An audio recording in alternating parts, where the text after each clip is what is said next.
Yesterday Upon the Stair. Written by Pit Viper of Doom. Read for you by Gemini Wishes. Chapter 18. Izuku sits on his bed, breathes, and thinks. He hasn't had the chance to do this yet. Sit and be silent and think. It's not always an easy thing for him.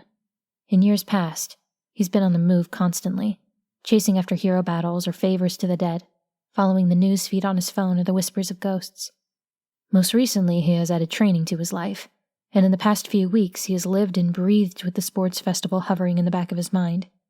But it's over now. After 2 days, it's over, and he's home, and it's quiet. So Izuku turns his mind to something he hasn't had time to think about since yesterday. It's not his fault. Yesterday never paused. He was fighting, then chasing ghosts, then fighting again, then chasing and worrying and spitting threats and dropping cats in his classmates' laps. And then he was home. Mika vanished, Todoroki contacted him, and even now he barely remembers crashing into bed. But now, it's quiet. Now, Rei sits quietly nearby and plays with Mika. His phone is off, the newsfeed cut to keep out distractions. Izuku thinks about his fight the previous day.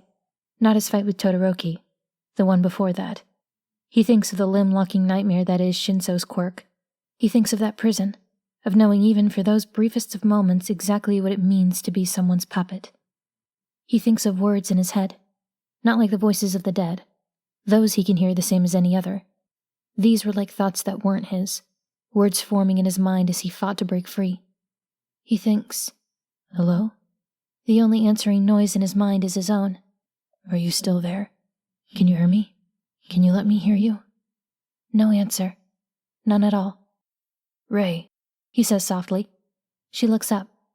"Before you broke me out of Shinso's control, did you hear anything? Like voices?" He hesitates. "Not the voices of the crowd, but like people talking to me?" She shakes her head. Her dark eyes are wide. "Yeah, I didn't think so." He sits back, legs crossed. "I heard something. Like people talking to each other. I'm not sure how many. It was quiet, though. Quieter than most ghosts. I don't know if they knew I could hear them." Her hands move to speak. "What did they say?" she asks. "Not much. Mostly commenting on how I got myself mind-controlled." Izuku snorts quietly. About how it was a hard lesson, and a good thing it happened in a contest instead of a real fight. He goes quietly thoughtful again, brows knitted together in a frown. "And one of them said something strange." Rei leans forward curiously. "He said something like, 'Better now than against my brother.' Or she. It was hard to tell. It could have been anyone. Too quiet to tell the difference. I couldn't even tell how many there were." The words are scarcely out of his mouth when he remembers. Smoke and haze in his vision, forming vague shapes. Wait, 7 of them, maybe. Or 8? Somewhere around there. I saw something, too. I saw something and heard something, and they were talking about me. It was like nothing I've ever seen before, or heard." With a sigh, he flops backward on his bed and nearly knocks his head into the wall. "And that's crazy," he says. "I've been living with this power my whole life. You'd think it couldn't surprise me anymore." And then Rei is hovering into view, her dark hair hanging down toward his face. "Then maybe it isn't," her hands say. "Isn't what?" "What if it's not the power you've had your whole life?" she asks. "What if it's the one you just got?" Izuku stares up at her, speechless. For a moment he thinks, no, that can't be it. What does a quirk that enhances his strength and speed have to do with seeing visions and hearing voices? And it's not like he's flying blind. All Might would know about it, and wouldn't he have mentioned something? This is a quirk that's passed down, and it's passed down. It amasses power from its wielders. "Oh, one for all," he whispers, half to himself. "It accumulates the strength of each person who has it, and then..." His mouth hangs half open. What if strength isn't the only thing that gets passed down? "Ask him?" Rei suggests. "Who?" He looks at her again. "All Might? I don't know, Rei." He stares past her at the ceiling. "It could be both of my quirks working at the same time. Maybe it comes from One for All, but I can only hear it because of..." His voice trails off. He's never bothered to name his quirk before. If this is because of my original quirk, then this isn't something he can help me with. But thoughtfully, he presses his lips together. I think I should ask him about the people who have held One for All in the past, at least. That could shed some light. And maybe Miss Shimura's heard something. She's been following him for long enough, I bet. He watches the ceiling, and he looks at Ray, deep in thought even as Mika walks across his stomach to curl up on his chest. I wonder what that means, though. Better now than against my brother. Whose brother? Ray shrugs. He's anxious for Monday now. His arm will be better by then, and maybe he can take this stupid gauze off his face, too. There are people he can talk to, both living and dead. There are questions he can ask, and hopefully answers he can find. All Might has promised to help him understand One for All, and that ought to help with half of this mystery. For the rest, well, no one knows Izuku's original quirk better than Izuku does. It's not like mysterious voices and visions are anything new. But at the same time, he knows this isn't ghosts. Even spirits have more substance than this, but it's something. Maybe, if he's right. Am I right? He thinks. Nothing answers. The apartment building has seen better days. At least, Nana assumes it has. Every building was new at some point. There has to be something there first, for it to reach the point of shabby. Torino always did pride himself on humility, which, now that she thinks of it, is a bit of an oxymoron. She enters unhindered. Legends about the power of thresholds are a bit exaggerated to her knowledge, but it wouldn't matter anyway. This isn't the kind of place anyone would call home. It's the sort of quiet place that's only quiet because anyone in hearing range is too scared to make a lot of noise. At best, it's a place to sleep. He isn't hard to find, as small as he is. He used to cut at least as imposing a figure as Toshi does now, but age has shrunken him. He's as tough as a gnarled snag, wrinkled and scarred but too stubborn to crack or blow over. He used to scowl when she grinned and grumble when she joked, a bull-headed old curmudgeon with a tough outer layer covering his well-hidden, mushy little heart. Very well hidden. But that didn't make it any less real. Take now, for instance. Now, he sits on the couch with a plate of cold taiyaki and a sheet of paper on the table in front of him. His phone is in his hands, but from the looks of it, he's already hung up, and he's only toying with it now. His teeth are clenched, his jaw set. She can almost see veins pulsing in his forehead. That bastard, he says under his breath to an empty apartment. That. A short sigh, sharp and angry in the quiet. He grips the phone with white knuckles. The way he tosses it aside is an aggressive sort of carelessness. Did it again. Poor young bastard. He shakes his head, and some of the anger in him gives away. It always does when he thinks no one's watching. It parts like a curtain, and sadness peeks through with no one but a dead woman to see it. Son of a bitch. Hey, old friend. He's deaf to her greeting, but it makes her feel better to say it anyway. What's got you in a tiff, I wonder? She sits beside him, and the couch doesn't dip beneath her. Hope you won't take it out on the kid too bad. No answer, of course. Nana looks at the coffee table again, and the paper is close enough that she can identify it. It's a form of official nomination. Agencies use them when scouting out hero trainees who show promise. They always come out after the UA sports festivals. This one's blank, but the pen is well within Gran Torino's reach. Nana lets herself have a quiet little chuckle. So you were paying attention after all, huh? Good. Thought you might. She glances sidelong at her old friend. Did you notice? Did you see the way he fought? Her face gives nothing away. Did you see anything of me in it? Her old friend picks up the pen. His brow furrows, and he glares down at the form. Nana watches him, watches the pen that he grips in his fingers. I'm sorry, she says. I feel like it isn't fair to you, pulling you back into this again, arm twisting you from beyond the grave. But Toshi needs your help again. Spectral fingers curl into fists in her lap. Izuku could use it too. I know what you're going to say, she goes on, though really he isn't going to say anything. I should be doing this myself, if I can. I should be more helpful. I should tell him. She feels her eyes fill with tears. I would, if I were just a little less pitiful. But I've left it too long, and now I don't know how to tell him. What will he say when he finds out? Her vision blurs. You think it's nothing to worry about? She asks, and shakes her head. You should see him, Gran. You should see how he loves. When he loves, he does it with all his heart, and that boy loves Toshi. What will he think of the pitiful woman who went and abandoned him? She smiles through her tears, bright and painful. I can't spit it out myself. All I can do is just not stop him from asking you. I guess that's one more thing I'm leaving in your hands instead of taking care of myself, isn't it? I'm sorry. Her voice hitches. I'm sorry. I'm so sorry. Her apologies fall on deaf ears. The only sound that the living can hear is the quiet scratch of a pen on paper. Izuku steps onto the train an hour earlier than normal. His arm is out of the sling but still bandaged, and a good portion of the left side of his face is still covered in gauze. Recovery Girl left him with sternly worded orders to pay him a visit before class, and after the blistering scolding he's already been subjected to, the last thing he wants to do is, well, anything besides exactly what she told him. People are staring at him as he takes a seat. Not that they're being blatant about it. Izuku only catches quick, brief glances from the surrounding passengers. He doesn't blame them. The bandaging on his arm is just visible where his jacket sleeve doesn't cover his wrist, and for all they know, he could be missing an eye. Izuku takes out his phone. As early as it is, he can't really be sure anyone else is up yet. Only one of his friends is remotely likely to be awake right now. 6:41. Izuku. Morning, Ida. Might actually beat you to class today. He waits, but there's no answer forthcoming.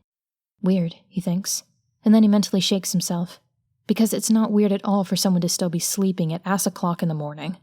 It's not like Ida got beat up bad enough to need an appointment with Recovery Girl. Izuku only hopes he hasn't woken him up by accident. He's about to switch to a news app when a throat clears somewhere above him. He looks up, instantly wary for no reason he can articulate, and finds a sleepy-eyed salaryman holding onto a suspended handle and looking straight at him. You're a UA student, aren't you? The man asks. Izuku double-checks that he's alive before answering out loud. Yes, he says. Ray doesn't seem bothered by him, so he deems it safe. The man's face breaks out in a grin. Thought so.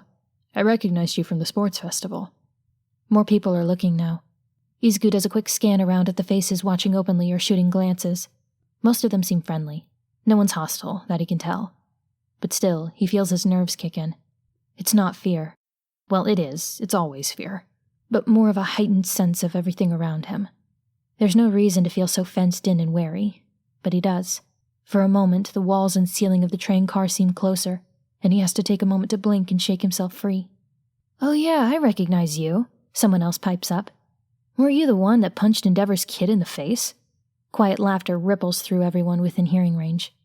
Looks like he got you a good one too, didn't he? The first speaker remarks. Izuku shrugs, and his face feels hot. Don't worry about it, one woman says, seeing the discomfort on his face. I'm pretty sure a lot of people were rooting for you.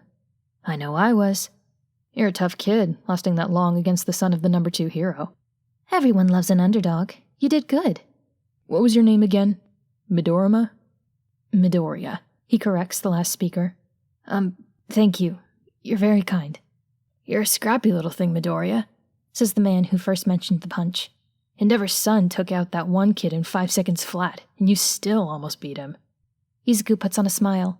He tries to make it a normal, friendly smile, and not the eerily fixed one that he forces when he's upset. No one gives him any weird looks, beyond a few sheepishly sympathetic grins, so he must be doing all right. He can't help but notice, in the back of his mind, that none of them bothered referring to Todoroki by name. It continues, as he bends an ear and listens in on side conversations. It's always Endeavor's son and Endeavor's kid and the son of the number 2 hero. It's never Todoroki, and it's certainly never Todoroki Shoto. He's starting to understand his friend, just a little more. It's still early when he gets to school, and his pass lets him through the school security barrier without any trouble. There are a few other students on campus, dedicated class reps, early morning tutoring students, and the like, but no one he recognizes. He catches a few stares and assumes it's the gauze. If he's a little timid when knocking on the door to Recovery Girl's office, he can hardly be blamed. Oh good, you're early, she says as he steps inside. He breathes a sigh of relief. She seems to be in a much better mood. Less angry, at least. She takes a moment or two to fiddle with things at her desk before finally turning to him. If he didn't know better, he'd think she was distracted. On instinct, he looks to Ray. She's always been sensitive to how people feel. And now, she's frowning at the school nurse. She doesn't look hostile, or even particularly upset. Just thoughtful. Briskly, Recovery Girl checks over his arm, mouth twisting thoughtfully. She reapplies her quirk once more, and any lingering aches in his newly healed bones vanish. Well, it's healed about as well as can be expected, she remarks when she's finished her assessment. And luckily, you have a mostly tame day today, if Aizawa is to be believed. Hold still while I check your eye. He stoops a little to give her easier access to his face, and she gently peels the gauze off of it. Izuku tries not to wince at the itch sting that comes when air touches his injury. A quick touch of Recovery Girl's quirk swipes it away in a heartbeat. There we are. Good as it's going to get, I suppose. Izuku reaches up to touch the skin beneath his eye without thinking. It doesn't hurt, but... I did tell you it was going to scar. Recovery Girl's voice is gently chiding. She moves back to her desk and sets about shuffling things on it. It's not too bad. Noticeable, but you're hardly disfigured. Curiosity overtakes him. Izuku glances around for the nearest mirror and leans over to see his own face. True to Recovery Girl's word, Todoroki's ice punch has left its mark on him. The worst of it is the pale, jagged scarring right beneath his left eye. There's a little more on the side of his nose level with the eye, and his eyebrow has 2 nicks in it. It's not terrible to look at. Certainly not as vivid as the burn scar on Todoroki's face. It's something he can live with. Don't preen too much, Recovery Girl says dryly. Believe me, girls aren't nearly as keen on scars as some seem to think. Ray tugs on his sleeve to get his attention. She's worried about something, his friend signs to him. She's hiding it, but she's worried. Is something wrong? He asks softly. Recovery Girl glances at him, still busying herself around the office. Oh, just news reports, you know. That Stained fellow has been about. Ray's hair stirs. Izuku is tempted to question her further, but something tells him he isn't going to get much out of her. Oh. Well, do you need me for anything else? No, you're free to go, she says. And remember what I said to you before. I meant it. No more injuries like this, do you hear me? Yes, ma'am. Izuku slips out of the office again and into the hall. It's still quite early, but he might as well get to class. Ida will probably be there by now, and it'll be nice to catch up with him after a weekend of radio silence. As he makes his way through the halls, Izuku pulls out his phone and checks his news app for reports of Stain. There are quite a few of them, though details are fuzzy. Apparently he struck again sometime over the weekend, but reporters are still waiting on definitive details. That's worrying. Usually, if the press is being held back from reporting on big hero-related stories, there's a reason for it. No wonder Recovery Girl's worried. He reaches the 1A classroom and pushes the door open. Morning, Ida. His voice trails off when he finds himself talking to an empty room. Huh. Oh, that's a first, he remarks to Ray. I must be pretty early if I beat Ida to class. His voice is light, and there's no reason for it not to be light, but his heart feels heavy with dread, and he doesn't know why. Nothing for it.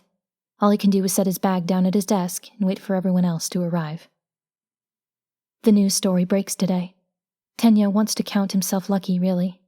Not everyone is this fortunate. The story could have broken yesterday, or on Saturday. But the agency has been fighting tooth and nail to hold back the press, giving his family the time they need to brace themselves, shore up their defenses for the coming publicity storm. Publicity. As if that's their biggest concern. As if privacy and convenience even register in Tenya's mind as something worth worrying about. No. He has far greater concerns. Like coming to school, facing a bombardment of familiar faces and voices after turning off his phone for the past 2 days. Like limping through his duties as class representative. Because nothing can get in the way of those. He can't let responsibility fall to the wayside just because. No. He can do this. He can make it through the day. He can function like a human being and pretend he isn't falling apart. Like the sky isn't crumbling and his world isn't coming to an end. He can pretend that it doesn't. At least he still managed to arrive early. At least he has that. He can sit by himself in an empty classroom and gird himself to get through the day and get through the storm that will hit when the story breaks. He can do this. He opens the door and steps into the classroom. It's not empty. Part of him screams silently, "Turn and run. Leave before he sees. Hide it before you give it away." The rest of him whispers, "It's just Midoriya." "Good morning, Ida." His friend turns to look at him with a smile so bright that Tenya almost doesn't notice the scars around his eye. Before Tenya can properly steel himself and put on the front that he needs, their eyes meet, and he sees his friend's smile freeze. He sees. Just one look and you already gave it away. Ah, good morning, Midoriya, he greets, and forces a boisterous tone into his voice like his life depends on it. Midoriya is staring at him, smile gone cold and rapidly slipping from his face. His friend is on his feet, stepping away from his desk. Sorry if I look a little under the weather. I had a busy morning. He smiles, and it hurts. And goodness, I wasn't expecting you here so early. Is it a special occasion, or... Midoriya crosses the room, nearly kicking a desk out of the way. Midoriya? Is something... He doesn't get any further, because Midoriya closes the distance between them in 4 more steps, and his arms are around Tenya's shoulders and pulling him into a rough hug before Tenya knows quite what is happening. Midoriya? His heart gives a painful lurch. He freezes, not knowing what to do, what to say, how to react. What are you... Midoriya doesn't reply, unless tightening his arms around Tenya can be considered an answer. How does he know? How could he possibly? I'm all right, you know, Tenya says, and he's a terrible liar. He can't even keep his voice from cracking. His vision blurs. He feels Midoriya's hand against the back of his head, and he doesn't know. He doesn't know how he could have possibly given himself away so easily, but there are arms around him for the first time in what feels like far too long. He should pull back and step away before this goes on any longer, before someone walks into class and sees, but there are arms around him and he can't. But he will. He'll step back. He'll brush Midoriya away and maybe, just maybe, ask his friend how he could possibly have known. He will. Just later. It's a moment before Izuku feels Ida's arms wrap hesitantly around him, like he isn't sure it's allowed. People are funny like that, when they're hurting. They're shy. You could take them in your arms, bend an ear to all their pain, and they'll still shrink away like they think you'll hate them for doing what you've invited them to do. He should say something. Anything. There must be something he can say, something he can think of that... No. There really is nothing, is there? Because he knows that if he tries to talk, he'll start crying. It's bad enough that Ida may ask questions that Izuku doesn't know how to answer. But he couldn't do nothing.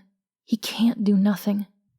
Even if all he can do for now is hug his friend as tight as he can, as tears gather and ready themselves to fall, and stare over Ida's shoulder to meet Ida Tensei's blank, white eyes.